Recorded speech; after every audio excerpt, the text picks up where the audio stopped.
I mean, I don't really feel that the Japanese or the Chinese could have lost any kind of real war because they're just too well trained. I mean, they would get up in the morning, they'd go flying, they would practice, they practiced like 25 hours a day and did everything perfectly and would practice until it was perfect. And and they've done so many outrageous things like simultaneously, like they're actually a younger race. They're actually not as old as the Irish or the British or any of the others. They're actually really kind of young, almost as young as America, which is technically younger. But but they made up for lost time, like their life depended on it, and maybe it did because I mean people try to exterminate them and stomp them out, but I mean they don't really have the word fail isn't inside of their vocabulary at all. Like they just don't have it. They don't ever fail. They don't really.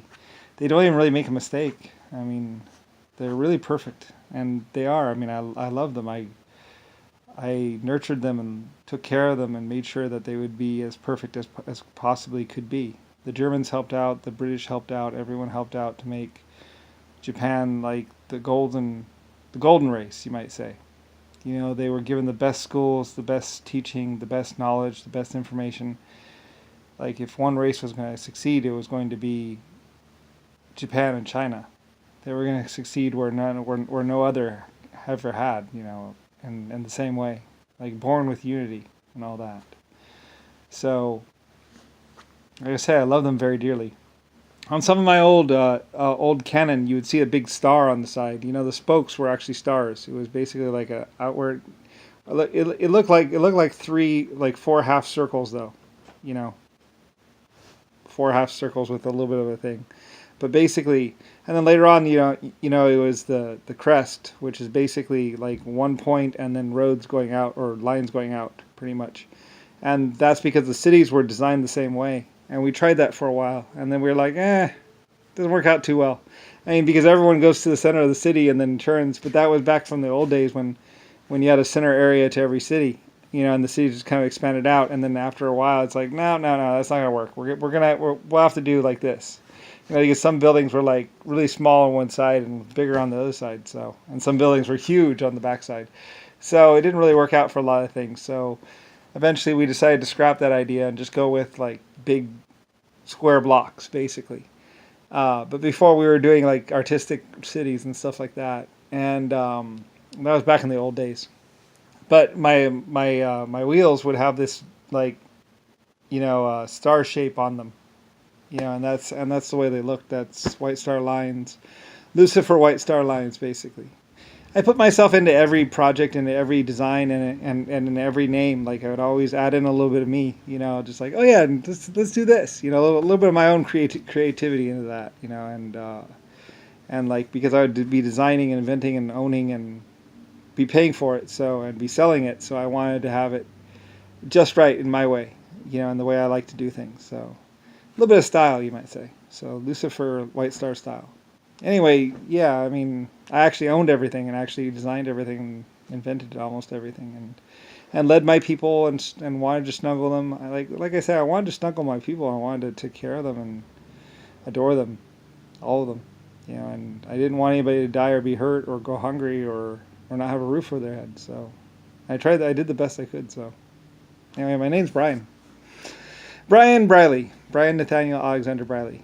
And Irish influences, Scottish, my Scottish paper company, and German, and even Chinese and Japanese. Like I say, I'm not just one group, I'm many groups. Many. And America. America is one of my countries I bought and paid for, and then put my laws and everything else and built it. Like I say, I adore and love my people very, very much.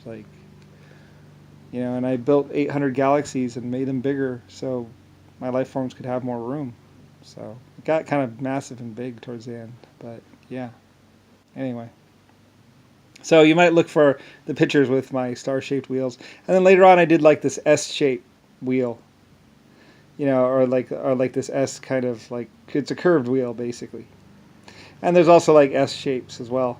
And then wheels. So I mean, just creative ways to do wheels and stuff because you have to make 5,000 of them. It's like, well, how should we do the casting for it? It's like, well, like this, I guess. And so I'd be making it, and I just make some for myself, mostly, like on a lot of the things like the LVC or whatever, landing craft. I mean, I only made 18 of them or like 8 of them, and then they made more, or whatever. I only made a couple for myself. I was like a few of these and a few of those, and let's build a few of those. And then after they're done, people are like, well, let's build some more or whatever. They say 18,000. I'm like, no way, they didn't build 18,000 of those things. I mean, I don't know why you ever would. They're not that good. But then again, back in the old days, there were no roads. There were no roads at all. Like if you wanted to go between here and say from my house to LA, like there's no road to get there.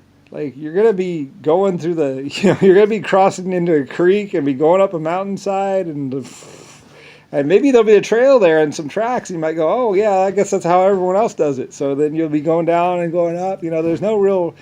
In the old days, there was no roads, so either you had one of these things or you didn't. Or a horse. Like a lot of things, it's and then you have the horses going up there, and then it takes like. So in the old days, like a vehicle was a lot more important than it is nowadays. And in the old days, there'd be no real roads, but there'd be a ship. So you'd, go from the ship, It wasn't until I came along that I was like, hey, let's make some roads. That we start making roads because I want to sell all these cars and all this other stuff. And like and I'm like, well, if there's roads, maybe we can sell them and stuff like that. And so and then past the roads just up to the farmhouse and back, it's like let's try and make them scenic. So as you go around a corner, you see the beautiful vista, and there's my city down there or something like that. So they actually try and do that with the roads and everything because I'm paying them and everything else like that. And we're like one big group of people, settlers and stuff. And so we're just building and all that, and it's just moving right along. So.